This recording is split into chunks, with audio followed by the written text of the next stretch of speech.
പ്രിയ പ്രേക്ഷകർക്ക് സീരിയൽ ന്യൂസിലേക്ക് സ്വാഗതം. കൂടുതൽ സീരിയൽ ന്യൂസുകൾ അതിവേഗം ലഭിക്കുന്നതിന് ഈ ചാനൽ സബ്സ്ക്രൈബ് ചെയ്യുക. ബെൽ ഐക്കൺ മറക്കാതെ ക്ലിക്ക് ചെയ്യുക. വീഡിയോ ഇഷ്ടമായി എങ്കിൽ ലൈക്ക് ചെയ്യാൻ മറക്കരുത്. നമ്മുടെ പ്രിയ പരമ്പരയിൽ നിർണായകമായ വഴിത്തിരിവാണ് ഉണ്ടായിരിക്കുന്നത്. ഒടുവിൽ താൻ ചെയ്ത തെറ്റുകൾക്കെല്ലാം രാഖിയോട് ക്ഷമ ചോദിക്കുന്ന രാഖിയുടെ അമ്മ രാഖി രാജീവിനെ കൈവിടരുത് എന്നുള്ള കാര്യം അറിയിച്ചിരിക്കുകയാണ്. ഇതോടെ രാഖി താൻ ചെയ്ത തെറ്റുകൾ മനസ്സിലാക്കി തുടങ്ങുന്നു. എന്നാൽ തനിക്ക് ഇപ്പോൾ ഉള്ള രോഗവിവരം മറച്ചു വയ്ക്കുന്നതിനാണ് രാഖി ശ്രമിക്കുന്നത്. പക്ഷേ ഇതേ തുടർന്ന് പുതിയൊരു വഴിത്തിരിവാണ് ഉണ്ടാകുന്നത്. രാഖിക്ക് ഇപ്പോൾ രോഗമുണ്ട് എന്നുള്ള കാര്യം മനസ്സിലാക്കുന്ന രാജീവനാകെ ഞെട്ടിപ്പോയിരിക്കുകയാണ്.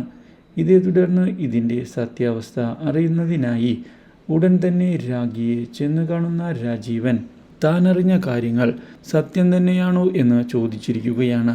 തനിക്ക് കൃത്യമായി കാര്യങ്ങൾ അറിയണമെന്ന് പറയുകയും ചെയ്യുന്ന രാജീവനോട് ഒടുവിൽ കാര്യങ്ങൾ തുറന്ന് സമ്മതിക്കുന്നതിനായി തയ്യാറാവുകയാണ് നമ്മുടെ രാഖി.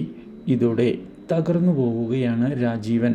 ഉടൻ തന്നെ ഡോക്ടറെ ചെന്ന് കാണുന്ന രാജീവൻ രാഖിയുടെ കാര്യങ്ങൾ ചോദിച്ചതിനെ തുടർന്ന് പേടിക്കേണ്ട അത്ര പ്രശ്നങ്ങളൊന്നും ഇല്ല എന്നുള്ള കാര്യം ഡോക്ടർ ഉറപ്പ് നൽകുകയും രാഖിയുടെ കാര്യത്തിൽ പ്രത്യേകം ശ്രദ്ധിക്കണം എന്നുള്ള കാര്യം അറിയിക്കുകയും ചെയ്തിരിക്കുകയാണ്. Do like, share and subscribe.